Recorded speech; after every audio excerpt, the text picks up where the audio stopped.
Hi friends, வணக்கம். நான் காதல் மனசு. இது உங்கள் kevinrajangam. நம்ம சேனல் லவ் பத்தியும் லைஃப் பத்தியும் அதில் இருக்கிற பிரச்சனைகள் அதற்கான தீர்வுகள் பற்றி பேசிட்டு இருக்கோம். புது விஷயங்கள். இன்னைக்கு பேச போகிற விஷயம் லவ்ல ஜெயிக்கணும். ஏதாவது டிப்ஸ் இருந்தால் கொடுங்க பிரதர். கண்டிப்பாக. அதுக்கு முன்னாடி இந்த சேனலை புதுசாக வந்து பார்க்குற விவரம் இருந்தீங்க அப்படின்னா நம்ம சேனலை சப்ஸ்கிரைப் பண்ணிவிட்டு பாருங்கள். மற்ற ஃப்ரெண்ட்ஸுக்கும் ஷேர் பண்ணிவிட்டு பாருங்கள், பெட்டராக இருக்கும்.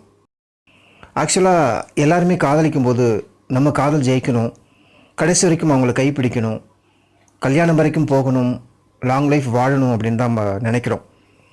அப்படி நினச்சி தான் உண்மையாக காதலிக்கணும்னு நினைக்கிறவங்க காதலை தொடர்றோம்.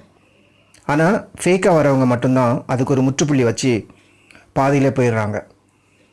அந்த மாதிரி பாதியிலே போயிடாமல் அவங்களும் நம்மளை மாதிரியே ஒரு டீப் லவ்வில் இருந்து கடைசி வரைக்கும் எப்படி அதை கொண்டு போகிறது அப்படிங்கிறது தான் மிகப்பெரிய சவாலாக இருக்குது. அப்படி போயிடுச்சுன்னா அந்த காதல் சக்ஸஸ், அந்த காதல் ஒரு சந்தோஷம், வாழ்க்கையில் நினச்ச மாதிரி ஒரு வாழ்க்கை அமைஞ்சிட்ட மாதிரி மிகப்பெரிய ஒரு ஹாப்பினஸ். இது எல்லாருக்குமே கிடைக்கிறதில்ல, ஒரு சிலருக்கு மட்டும்தான் கிடைக்குது. ஓகே, அப்போ அது எல்லாருக்குமே கிடைக்கணும் அப்படின்னா என்ன பண்ணலாம் அப்படிங்கிற மாதிரியான கேள்வி தான் இது. காதலில் வந்து ஜெயிக்கணும் தோக்கணும் அப்படின்னு நம்ம சொல்கிறதுங்கிறது, காதல் என்ன ஒரு ஸ்போர்ட்ஸா இல்லை எக்ஸாமா? அதை அழகாக படித்து எக்ஸாம் எழுதி பாஸ் பண்ணுறதுக்கும் ஃபெயில் ஆகிறதுக்கும், இல்லை நல்லா ப்ராக்டிஸ் பண்ணி வார்ம் அப் பண்ணி ஓடி ஜெயிச்சு ஒரு ப்ரைஸ் வாங்குறதும் அது இல்லையே. காதலுங்கிறது ஓடி ஜெயிக்கிற விஷயம் இல்லை, இல்லை நம்ம திறமையை வெளிப்படுத்தி ஜெயிக்கிற விஷயம் இல்லை. காதலுங்கிறது அது ஒரு வாழ்க்கை. நமக்கு என்ன விதிக்கப்பட்டிருக்கோ அது கண்டிப்பாக நடக்கும், அதுவரை காத்திருக்கணும் அப்படிங்கிறது தான் எல்லாமே சொல்கிற விஷயம். ஆனால் நம்ம அதை காத்திருக்க மாட்டோம். இந்த காதலே ஒரு வயசு கோளாறு, ஒரு ஹார்மோன்களுடைய வேலைகள், ஒரு உடல் ரீதியான தேவைகள் அப்படின்னு ஒரு விஷயம் ஆரம்பிக்கும் போது தான் உருவாகுது அப்படின்னு சொன்னால் நம்ப மாட்டோம். ஏன்னா ஒருத்தவங்களை பார்த்ததும் பிடிச்சிடுது, அவங்களோட பேசணும் பழகணும் அப்படின்னு தோணுது. அப்படிலாம் இருக்கும்போது இது அதன் அடிப்படையில் தான் இருக்குங்கிறத நம்மளுக்கு மனசு அந்த நேரம் நம்ப மறுக்குது. எந்த மாதிரி எண்ணங்களை நினைக்குது அப்படின்னா, இதுதான் லைஃபு, இவங்க தான் எல்லாமே, இவங்க தான் நமக்கானவங்க அப்படிங்கிறத ஒரு முடிவு பண்ணிடுது. அதனால் வரக்கூடிய விளைவுகள் தான் இது. ஒரு 5 டிப்ஸு 6 டிப்ஸு நான் சொல்கிறேன்னு வச்சுக்கோங்க, லவ் ஜெயிக்கணும் அப்படின்னு. அந்த டிப்ஸை நம்ம வேணால் ஃபாலோ பண்ணலாம். அந்த டிப்ஸையே நம்மளை காதலிக்கிறவங்களும் பண்ணணும் இல்லையா? அவங்க அந்த 5 டிப்ஸு பண்ணாமல் போயிட்டாங்கன்னா அந்த லவ் தோற்று தானே போகும். காதலுக்கு 5 டிப்ஸோ 10 டிப்ஸோலாம் கிடையாது ஜெயிக்கிறதுக்கு. அதிகமான அன்பும் உண்மையும் நம்பிக்கையும் தான் காதல் ஜெயிக்கிறதுக்கு. புரிதல் வேணும், விட்டு கொடுக்கணும், இவங்க நமக்கானவங்க அப்படிங்கிற அந்த ஒரு கேரிங் வேணும், அவ்வளவுதான். மற்றபடி டிப்ஸ் எல்லாம் வச்சு காதலிக்கிறதுக்கு அது ஒன்றும் சமையல் குறிப்போ அழகு குறிப்போ அல்ல. அது ஒரு வாழ்க்கை. அந்த வாழ்க்கையின் குறிக்கோளில் தான் நம்ம ஜெயிக்கணுமே தவிர அது ஒரு குறிப்பாக நம்ம பார்த்துட முடியாது. அதே மாதிரி காதல் ஜெயிக்கணும் அப்படின்னா என்ன அளவுகோல் நம்ம வச்சுருக்கோம், எந்த மாதிரியான ஸ்கேல் வச்சு அதை அளக்குறோம்? 500 லிட்டர் தண்ணி பிடிக்கிற ஒரு டேங்க்கில் 500 லிட்டருக்கு மேலே பிடிச்சிச்சின்னா அது ஃபுல்லாகிடுச்சு. அதுக்கப்புறம் போகிற தண்ணி எல்லாமே கீழே தான் கொட்டும், அது வீண் அப்படிங்கிறது நமக்கு தெரியும். அந்த மாதிரி காதலில் ஏதாவது ஒரு வரையறை இருக்கா, இல்லை அளவுகோல் இருக்கா? அப்படி இல்லை. ஆனால் அந்த காதலுக்கு நம்ம ஒரு அளவுகோல் வச்சுருக்கோம். அது என்னன்னா, காதலிக்கிற 2 பேருக்கு கல்யாணம் நடந்துருச்சு அப்படின்னா அந்த காதல் ஜெயிச்சிடுச்சு.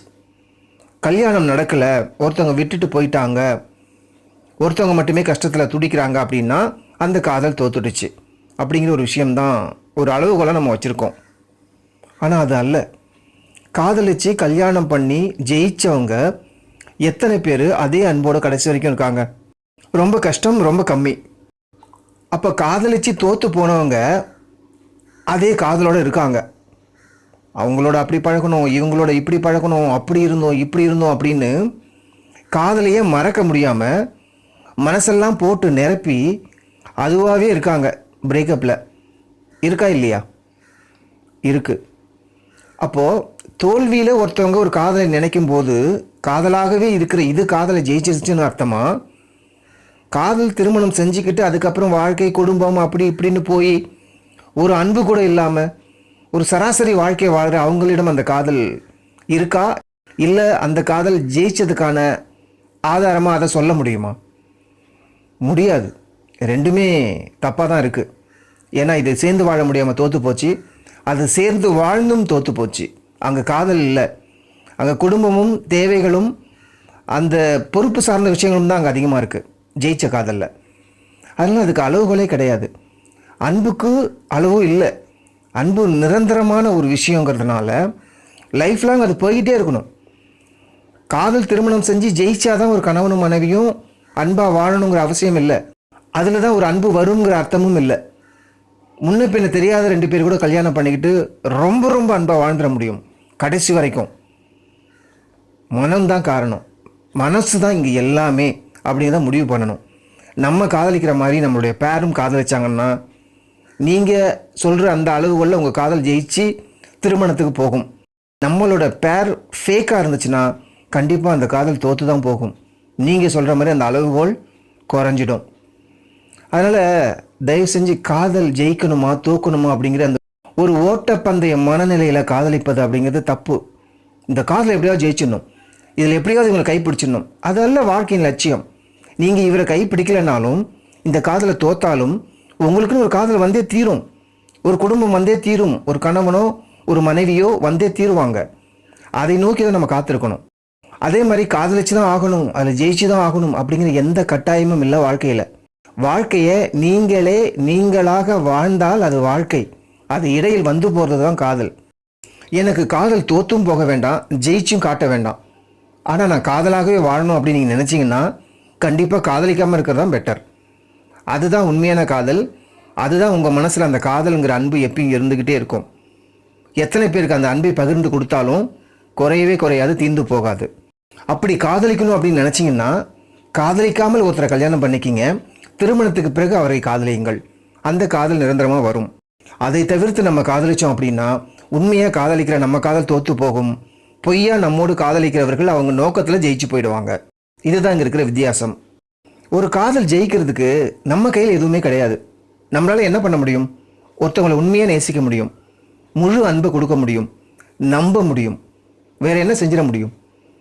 இதுக்கு அவங்க பாத்திரமா இருக்காங்களா அப்படின்னு நம்ம பார்க்கணும்.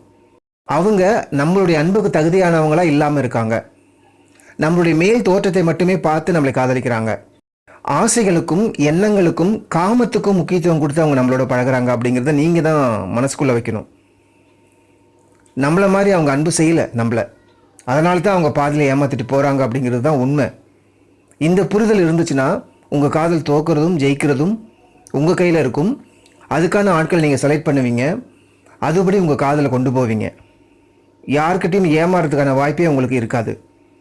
ஒருவேளை அவங்கள நீங்கள் ஏமாற்றலாம் பொய்யான ஆளாக இருந்தால். ஸோ நிறைய பேர் காதலுக்கு ஜெயிக்கிறதுக்கெல்லாம் டிப்ஸ் கொடுக்கலாம். என்னை பொறுத்தளவுக்கு அந்த டிப்ஸுகள்லாம் டிப்ஸே அல்ல.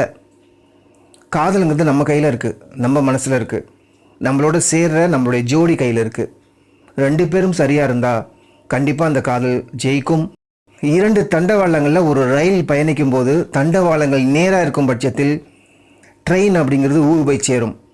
அந்த 2 தண்டவாளத்தில் ஏதாவது ஒன்று தடம் புரண்டாலும் ட்ரெயின் ஆக்சிடெண்ட்டாக தான் ஆகும். இதுதான் வாழ்க்கையோட தத்துவம். அதை புரிஞ்சுக்கிட்டோம் அப்படின்னா காதல் ஜெயிக்குமா தோக்குமா அப்படிங்கிற அந்த கேள்வியிலே நமக்கு வராது. காதலை கொண்டு போய் நம்ம ஒரு எக்ஸாம்குள்ளேயோ ஒரு ஸ்போர்ட்ஸ்குள்ளேயோ நம்ம வைக்க மாட்டோம் அப்படிங்கிறது தான் நிதர்சனமான உண்மையாக இருக்குது. ஓரளவுக்கு இது புரிஞ்சிருக்கும்னு நான் நம்புகிறேன். லைக் பண்ணுங்கள், ஷேர் பண்ணுங்கள், கமெண்ட் பண்ணுங்கள். மற்ற வீடியோ செக்ஷனில் போய் பாருங்கள். எந்த மாதிரி வீடியோக்கள் வேணும் அப்படிங்கிறத சொல்லுங்கள். கண்டிப்பாக நம்ம அந்த வீடியோக்கள் மேக் பண்ணலாம். நன்றி, வணக்கம்.